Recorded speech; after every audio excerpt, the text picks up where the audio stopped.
Well, hello, happy Saturday. Woody, always good to see you. And yeah, welcome. I kind of came in. I wanted to do just kind of a short little show with you tonight and talking about self esteem and rather battling low self esteem.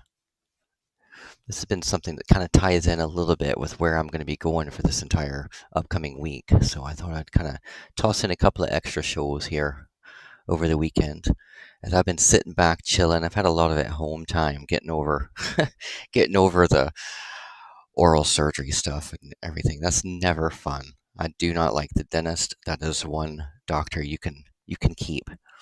But yeah, tonight I'm going to be talking about battling low self-esteem. Low self-esteem and a lack of confidence. Those things can hold us back from achieving many things. And they can also be detrimental to both our physical and emotional well-being.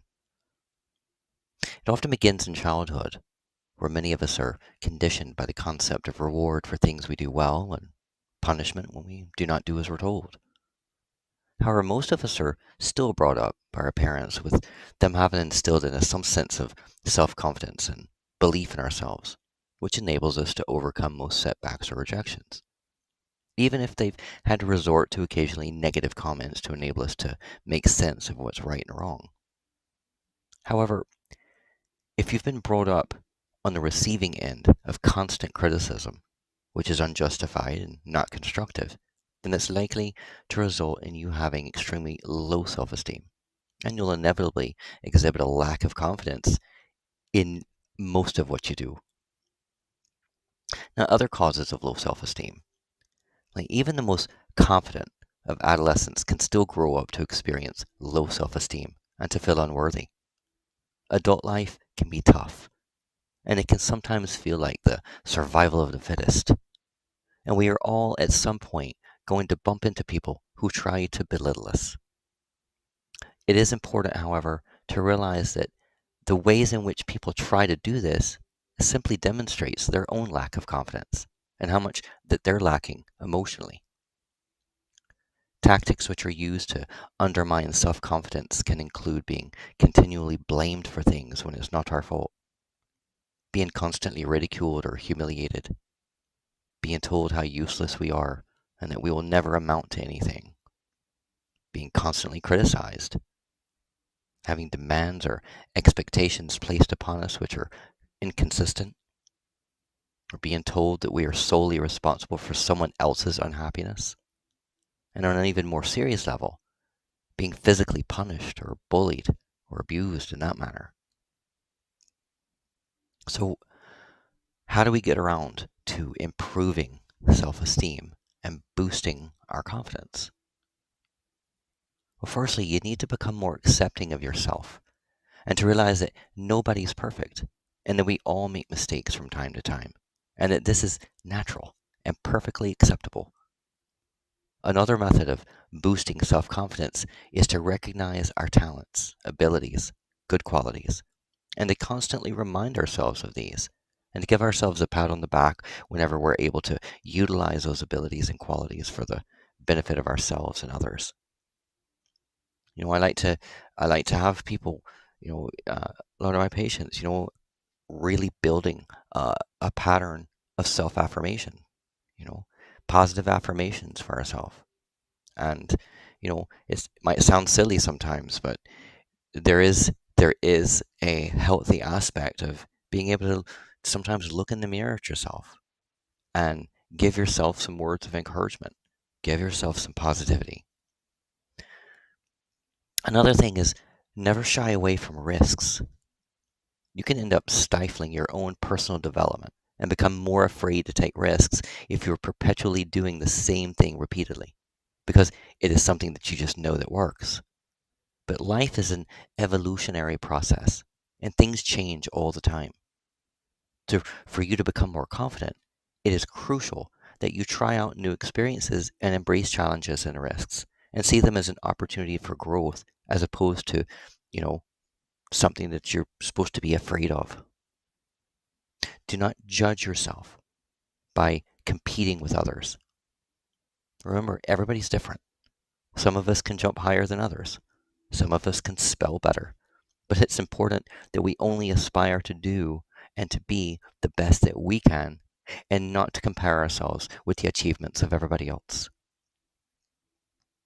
There's benefits of change. We have to embrace the concept of change. Sometimes we find ourselves in a rut, doing the same old thing which no longer interests us with the same old people who may be negative and critical of us. And if that's the case, you have to shed those experiences and people and replace them with the new ones, which are going to be more positive. Surrounding ourselves with positive people and embarking upon new and exciting experiences can rapidly build our sense of our self-esteem aspect. Pleasing ourselves does not have to equate with selfishness. Often we suffer with a lack of confidence because of fruitlessly trying to please others at our own expense, where all our efforts seem to be just met with negativity.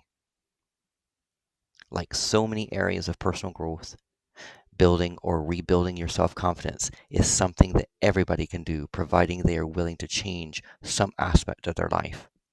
And that is something that we all should never be afraid to do. You know, when you find it difficult to change something, it's usually because your head and your heart, they're not aligned. They're not ready. And you can know what you want or need to change. However, you're not ready to truly put in that energy, focus, and you may not have reached the point of actual passion to make that change. And having a passion for change is important. Sometimes we have to just restart, reboot. You got to remember, change is going to come when you decide that you're ready for that change and that you want it. There's a lot of times I can look back at plenty of times in my life that I had to change something. And sometimes I wasn't ready. Sometimes I put things off, or I created a hurdle for myself. And we will always be our own biggest obstacle. We will always create our own biggest hurdle. So, in wrapping up, I'm going to leave you with this one additional concept. And I want to talk to you just a second about how you start every day. Like for most of us, the start of this year, well, it was a new beginning. So why not bring that concept and feeling to the start of every single day? Every morning that you get up out of bed, you're stretching, you're facing the sunrise. That is a chance to see life with a fresh perspective every morning. Embrace this time as a time of possibility, excitement, curiosity. Every single morning, that's your moment of absolute pure possibility of that day. Just remember that the approach you take in every single situation in your life determines the outcome. So start your day with a moment to allow yourself to embrace how are you feeling. Do a self-evaluation, you know? Every positive thing you want to achieve with emotions, goals, attitude, they all require planting seeds that can grow inside of you. And you can plant those seeds every single morning.